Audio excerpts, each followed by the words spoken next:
ശ്രീ വസന്ത് സിറിയക് 4.5 കോടി ചെലവഴിച്ചിട്ട് പൂഞ്ഞാറ് പിടിക്കാൻ കഴിഞ്ഞില്ല. അപ്പോൾ ഇപ്പോൾ ഷാബു പ്രസാദൊക്കെ ഉന്നയിച്ചതുപോലെ എല്ലാ പാർട്ടികളും കോടികൾ 5 മുതൽ 8 കോടി വരെ ചെലവഴിക്കുന്നുണ്ട്. നിങ്ങൾ അങ്ങനെയാണെങ്കിൽ എത്ര കോടി ചെലവഴിച്ചിട്ടാണ് പൂഞ്ഞാറ് പിടിച്ചത്? അല്ല നോക്കൂ മാധു, ഞാൻ പൂഞ്ഞാറിലെ ഒരു വോട്ടറാണ്. ഈ വിഷയത്തിൽ വിവാദത്തിൽ വന്നിരിക്കുന്ന സജി കുരിക്കാട്ട് എന്റെ നെയ്ബറാണ്. അങ്ങേക്ക് അറിയാമെന്ന് ഞാൻ പ്രതീക്ഷിക്കുന്നു. വെളിച്ചിയാനി എന്ന് പറയുന്ന സ്ഥലത്തുള്ള ആളാണ്. എനിക്ക് വ്യക്തിപരമായി ഇവരെ രണ്ടുപേരെയും കുറച്ചുകൂടി അറിയാം. അപ്പൊ PC ജോർജ് സ്വന്തം തന്നെ തന്നെ മാറ്റി പറഞ്ഞു, അങ്ങനെ തന്നെ പറയേണ്ടി വരും. അദ്ദേഹം ഇന്ന് പറഞ്ഞത് നരേന്ദ്രമോദിയുടെ മകനാണ് ഞാൻ.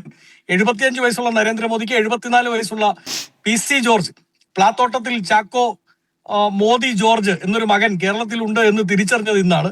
അപ്പൊ ഇങ്ങനെ വായിൽ തോന്നിയത് എന്തും വിളിച്ചു പറയുന്ന ആളാണ് PC ജോർജ് എന്ന് അങ്ങേക്കും അറിയാം, എനിക്കും അറിയാം. പക്ഷെ ആ ലൈസൻസ് ഉപയോഗിച്ചുകൊണ്ട് ചില യാഥാർത്ഥ്യങ്ങൾ അദ്ദേഹം വിളിച്ചു പറയുമ്പോൾ അതിനോട് ഈ രാജ്യത്തെ നിയമ സംവിധാനത്തിന് പ്രതികരിക്കാതിരിക്കാൻ പറ്റില്ല. നോക്കൂ, അദ്ദേഹം പറഞ്ഞത് ആദ്യം മാധു പറഞ്ഞതുപോലെ മാധുവിന്റെ മോർണിംഗ് ഷോയിലാണ് ആദ്യത്തെ പ്രതികരണം വരുന്നത്. രണ്ടാമത് 1 മണിക്കൂറിനുള്ളിൽ അദ്ദേഹം മലക്കം പറഞ്ഞു. 1 മണിക്കൂർ എടുത്തത് എന്തുകൊണ്ടാണെന്നാണ് എനിക്ക് മനസ്സിലാവാത്തത്. പക്ഷേ ഈ സജി കുരിക്കാട്ട് എന്ന് പറയുന്ന ആള് വസന്ത് കേൾക്കാമോ? ആയിരുന്നപ്പോഴും ഒക്കെ PC ജോർജിന്റെ സ്വന്തം ആളാണ്.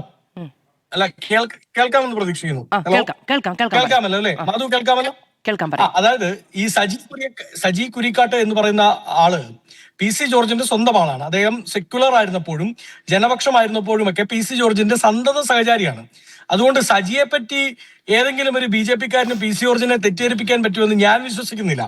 PC ജോർജിന്റെ രാഷ്ട്രീയ പ്രവർത്തനം തുടങ്ങിയ കാലം തൊട്ട് സജി കുരിക്കാട്ട് അദ്ദേഹത്തിന്റെ സന്തത സഹചാരിയാണ്.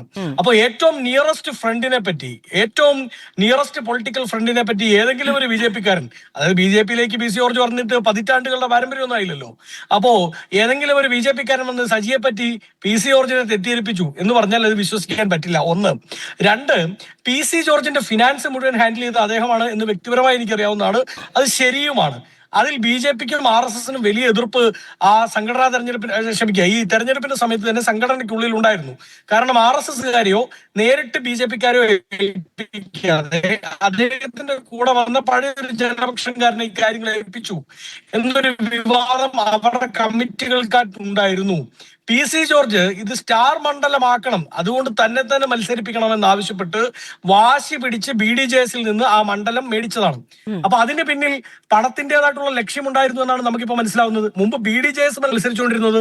BDJS-ന്റെ കയ്യിൽ നിന്ന് ഈ മണ്ഡലം പിടിച്ചു വാങ്ങി താൻ മത്സരിക്കുന്നു, രണ്ടാമത് മകനെ പാലായി മത്സരിപ്പിക്കുന്നു. അങ്ങനെ 9 കോടി രൂപ തന്റെ കുടുംബത്തിലേക്ക്, പ്ലാത്തോട്ടം കുടുംബത്തിലേക്ക് ഈ പറയുന്ന ദേശീയ കമ്മിറ്റിയിൽ നിന്ന് എത്തിക്കാനുള്ള ശ്രമമാണോ ഇതിന് പിന്നിൽ നടന്നതെന്നുള്ള അന്വേഷിക്കണം. അദ്ദേഹത്തിനോ അദ്ദേഹത്തിന്റെ തെരഞ്ഞെടുപ്പ് ചെലവിനോ പോലും കിട്ടാത്തതുകൊണ്ടായിരിക്കുമല്ലോ അദ്ദേഹത്തെ വിളിച്ചു പറഞ്ഞത്. അല്ല, 4.5 മാത്രമാണ് അദ്ദേഹത്തിന് കിട്ടിയില്ല എന്നുള്ളതല്ല. സംസ്ഥാന കമ്മിറ്റിയിൽ നിന്ന് 4.5 കോടി രൂപ അവിടെ എത്തിയിട്ടുണ്ട്. ആ പണം നേരിട്ട് പ്ലാത്തോട്ടത്തിലേക്ക് എത്തിയില്ല എന്നുള്ളതാണ് പ്രശ്നം. പൂഞ്ഞാറിലേക്ക് എത്തി. പൂഞ്ഞാറിൽ നിന്ന് പ്ലാത്തോട്ടത്തിലേക്ക് എത്തുമെന്ന് അദ്ദേഹം പ്രതീക്ഷിച്ചു. അത് എത്തിയില്ല. അത് എവിടെ പോയി എന്നാണ് അദ്ദേഹത്തിന് മനസ്സിലാവാത്തത്. അതാണ് അദ്ദേഹം പറയുന്നത്. രണ്ടാമത് മാധു 25 വർഷം MLA ആയിരുന്ന ആളാണ്. PC ജോർജ് ഇലക്ഷനുമായി ബന്ധപ്പെട്ട് പ്രചരണ പ്രവർത്തനത്തെക്കാൾ കൂടുതൽ നടത്തിയത് പിരിവ് പ്രവർത്തനമാണ്. നേരിട്ടറിയാം എനിക്ക്. വിവരങ്ങൾ വേണമെങ്കിൽ വരും ദിവസങ്ങളിൽ ഞാൻ വെളിവിടാം. എത്ര രൂപ അവിടെ പിരിച്ചെടുത്തിട്ടുണ്ട് PC ജോർജും മകനും ചേർന്ന് ഈ ഇലക്ഷന്റെ ഭാഗമായി? കുറഞ്ഞത് 10 കോടി രൂപയുടെ ബിസിനസ്സാണ് പൂഞ്ഞാറിൽ BJP-യും PC ജോർജും ചേർന്ന് ഇലക്ഷൻ സമയത്ത് നടത്തിയത്. അതൊരു ഇലക്ഷൻ ഡ്രാമയോ ഇലക്ഷൻ പ്രവർത്തനമോ ആയിരുന്നില്ല, മറിച്ച് ഒരു മണി കളക്ടിങ് ബിസിനസ് ആക്കി മാറ്റുകയായിരുന്നു PC ജോർജും ഷോൺ ജോർജും പാലായിലും പൂഞ്ഞാറിലും. അപ്പൊ സ്വാഭാവികമായും ഇദ്ദേഹത്തിന്റെ നാക്കുപിഴ എന്ന് പറയാൻ പറ്റില്ല.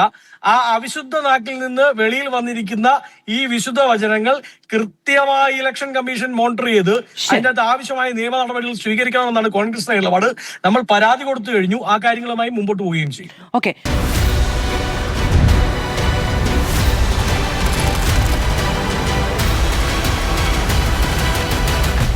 Debate with Madhu Saji.